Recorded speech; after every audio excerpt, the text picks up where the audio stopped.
Kesetiaan Nehemia. Nehemia 13. Pada masa itu bagian-bagian daripada kitab Musa dibacakan dengan didengar oleh rakyat.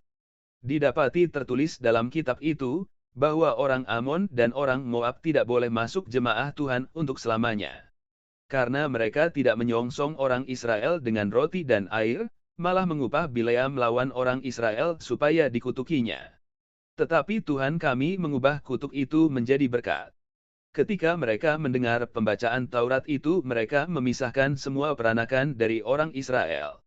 Tetapi sebelum masa itu Imam Eliasib, yang diangkat untuk mengawasi bilik-bilik bait Tuhan kami, dan yang mempunyai hubungan erat dengan Tobia, menyediakan sebuah bilik besar bagi Tobia itu. Sebelumnya orang membawa ke bilik itu kurban sajian, kemenyan, perkakas-perkakas dan persembahan persepuluhan daripada gandum, anggur dan minyak yang menjadi hak orang-orang Lewi, para penyanyi dan para penunggu pintu gerbang, dan persembahan khusus bagi para imam.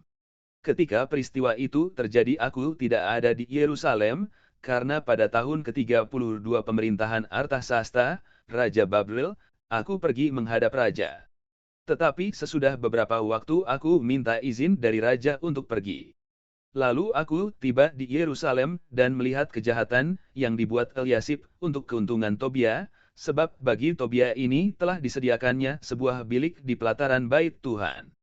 Aku menjadi sangat kesal, lalu kulempar semua perabot rumah Tobia keluar bilik itu. Kemudian kusuruh tahirkan bilik itu, sesudah itu kubawa kembali ke sana perkakas-perkakas bait Tuhan, kurban sajian dan kemenyan. Juga kudapati bahwa sumbangan-sumbangan bagi orang-orang Lewi tidak pernah diberikan, sehingga orang-orang Lewi dan para penyanyi yang bertugas masing-masing lari ke ladangnya. Aku menyesali para penguasa, kataku, mengapa bait Tuhan dibiarkan begitu saja? Lalu kukumpulkan orang-orang Lewi itu dan kukembalikan pada tempatnya. Maka seluruh orang Yehuda membawa lagi persembahan persepuluhan daripada gandum, anggur dan minyak ke perbendaharaan. Sebagai pengawas-pengawas perbendaharaan kuangkat Imam Selemya dan Zadok, seorang ahli kitab, dan Pedaya, seorang Lewi, sedang Hanan putra Zakur putra Matanya diperbantukan kepada mereka, karena orang-orang itu dianggap setia. Mereka diserahi tugas untuk mengurus pembagian kepada saudara-saudara mereka. Ya Tuhanku, ingatlah kepadaku karena hal itu, dan janganlah hapuskan segala perbuatan bakti yang telah kulakukan terhadap bait Tuhanku, dan segala pelayanan di dalamnya. Pada masa itu kulihat di Yehuda orang-orang mengirik memeras anggur pada hari Sabat, pula orang-orang yang membawa berkas-berkas gandum dan memuatnya di atas keledai, juga anggur, buah anggur dan buah ara, dan pelbagai muatan yang mereka bawa ke Yerusalem pada hari Sabat. Aku memperingatkan mereka ketika mereka menjual bahan-bahan makanan. Juga orang Tirus yang tinggal di situ membawa ikan dan pelbagai barang dagangan dan menjual itu kepada orang-orang Yehuda pada hari Sabat, bahkan di Yerusalem.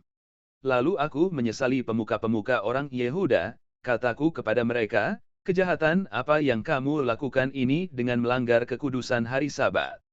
Bukankah nenek moyangmu telah berbuat demikian? Sehingga Tuhan kita mendatangkan seluruh malapetaka ini atas kita dan atas kota ini.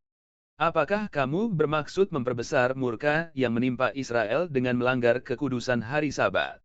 Kalau sudah remang-remang di pintu-pintu gerbang Yerusalem menjelang hari Sabat, kusuruh tutup pintu-pintu dan kuperintahkan supaya jangan dibuka sampai lewat hari Sabat.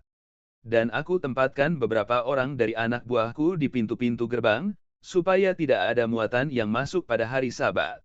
Tetapi orang-orang yang berdagang dan berjualan rupa-rupa barang itu kemudian bermalam juga di luar tembok Yerusalem 1-2 kali.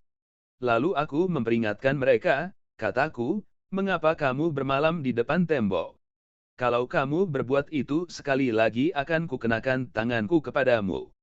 Sejak waktu itu mereka tidak datang lagi pada hari Sabat.